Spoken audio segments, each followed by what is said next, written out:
Hi friends, நம்ம இன்றைக்கி நேர்ச்சி gap எப்படி பண்ணுறதுன்னு பார்க்கலாம்.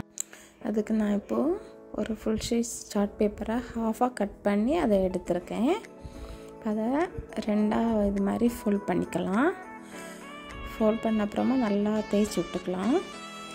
தென் அதில் ஃபோல்ட் பண்ண சைட்லேருந்து இன்னொரு 2 சென்டிமீட்டர் டிஸ்டன்ஸில் இன்னொரு கூட நான் ஃபோல்ட் பண்ணி கொஞ்சம் நல்லா தேய்ச்சி விட்டுக்கலாம்.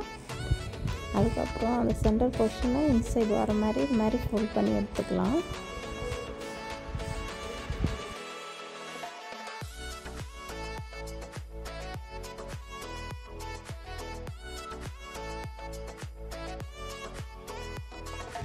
இதில் வந்து சென்டர் போர்ஷன் எடுக்கிறதுக்காக நான் இதை ஜஸ்ட் ஃபோல்ட் பண்ணி அந்த சென்டர் போர்ஷன் எதுன்னு பார்க்குறேன்.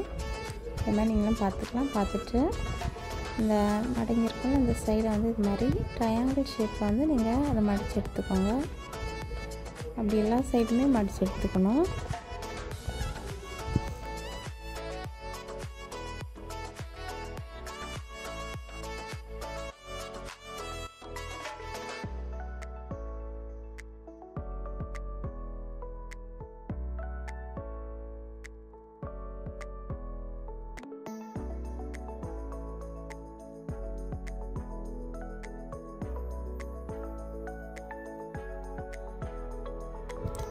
இதை ஃபோல்ட் பண்ணி எடுத்ததுக்கப்புறமா நம்ம பேப்பரோட ஒன் சைட் வந்து ஒரு 2 ஃபோல்ட் பண்ணணும். இது மாதிரி அந்த ஏற்கனவே அந்த ட்ரையாங்கிள் முடிஞ்சிருக்குல அந்த எண்டில் கரெக்டாக ஜாயின் பண்ணுற மாதிரி நீங்கள் அட்ஜஸ்ட் பண்ணி அதை 2 ஃபோல்ட் பண்ணிக்கோங்க.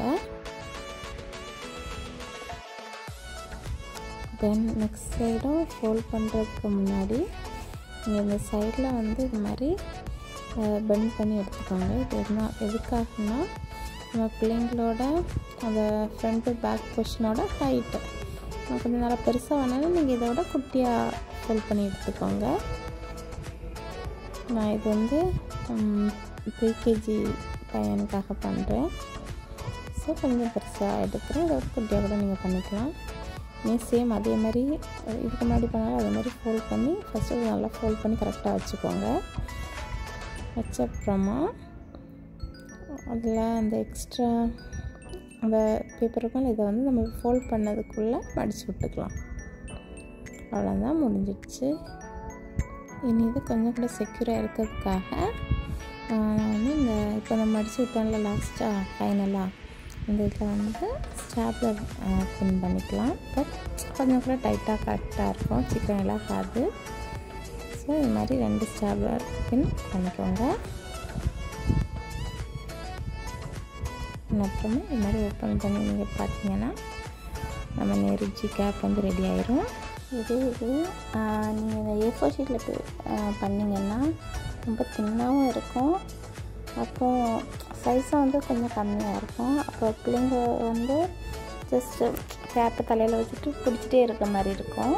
இதெல்லாம் நீங்கள் ஜஸ்ட் உள்ளே நல்லா ஃபிக்ஸ் பண்ணி அழகாக வச்சுக்கலாம். அந்த வீடியோ உங்களுக்கு பிடிச்சிருக்குன்னு நினைக்கிறேன். சப்போர்ட் பண்ணுங்கள், லைக் பண்ணுங்கள், ஷேர் பண்ணுங்கள். தேங்க்யூ.